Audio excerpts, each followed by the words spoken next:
Hello artists! Today we're going to talk about skin tones. So I know your paints are a little bit different than mine, but I kind of want to talk to you about the proper way to mix skin tones. So we need a brush, and I like to use the flat and the bright brushes, but that's a personal preference. I have a cup of water. I have paper towel. That's going to be good for blotting my brush. And then I have white, which we're going to use a lot of. So I'm going to go ahead and put that into my easel. I have cadmium red. So cadmium red is going to be a warmer red and crimson red is a cooler red. So if you're trying to do more natural skin tones, cadmium red is going to be the better option. So here it is. And I know my palette's dirty. I don't have any clean palettes anymore. I also like to use yellow ochre or yellow oxide rather than cadmium yellow. And a lot of people like to start with cadmium yellow. I like the yellow ochre because while it just looks like honey mustard, it is a very natural yellow that can create beautiful skin tones. Then, I know this is gonna sound weird, I'm gonna use a little bit of phthalo blue. So because you guys, I believe, just have a true blue, you might want to mix a little bit of brown with your blue because the phthalo blue is what's going to create your shadows. Don't add black to create shadows on your skin tones. In fact, a lot of traditional painters will never use black. They're like anti-black. I know at the Art Institute, they're like really anti-black. And then I did bring some raw umber with me. Just to kind of show you guys that what's nice about browns is they really neutralize everything. And then we're gonna get going. So I always start with my yellow and my red. So I'm gonna mix my yellow and my red. I'm gonna get like a peachy color.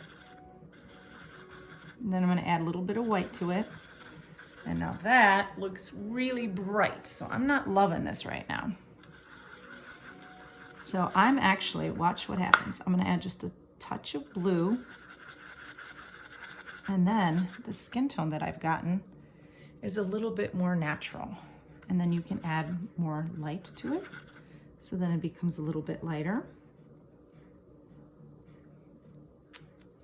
I don't know if, let me see what these colors look like. Yeah. All right, so again, I start with my yellow and my red. And if you want a darker skin tone, less white.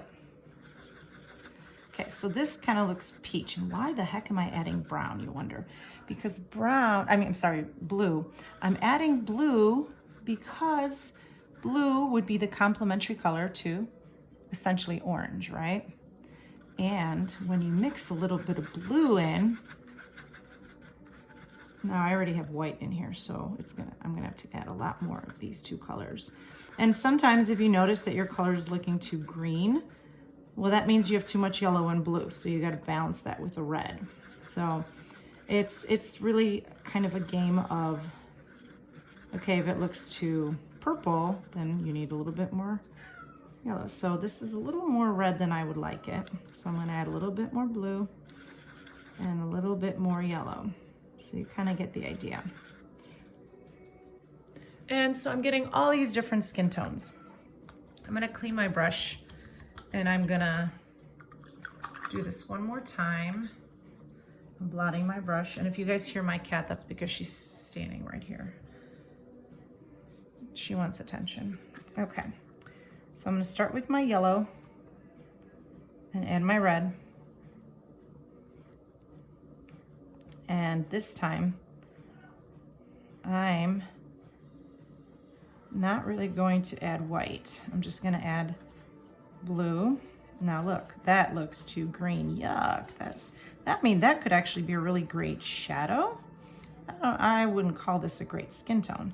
So, because it's too green, I am adding a little bit of red, and then I get a really dark color. Now, if I took this color that I just made, added white, you can get a nice little highlight from there. And you can actually blend right in. So you get all these neutral, pretty skin tones. Now you want to try to stay away from things looking too orange because otherwise it looks like you're one of those old ladies in Florida. Excuse me. And you want to stay away from things looking too blue because then you're going to look like you're sick. So what I want you guys to do is play around with these colors. And honestly, a lot of this is pure play. So I added a little bit of brown to this right now. This is a color I made before, because art is all about trial and error, right? So definitely play around with trying to create all kinds of skin tones, not just lights, not just darks, a little bit of everything. Because no two people have the same exact skin tone, and your own skin tone changes depending on, you know, where you've been. Have you been outside? You know, if you went running, you get all pink and flushed if you're embarrassed. So your skin tone changes throughout the day.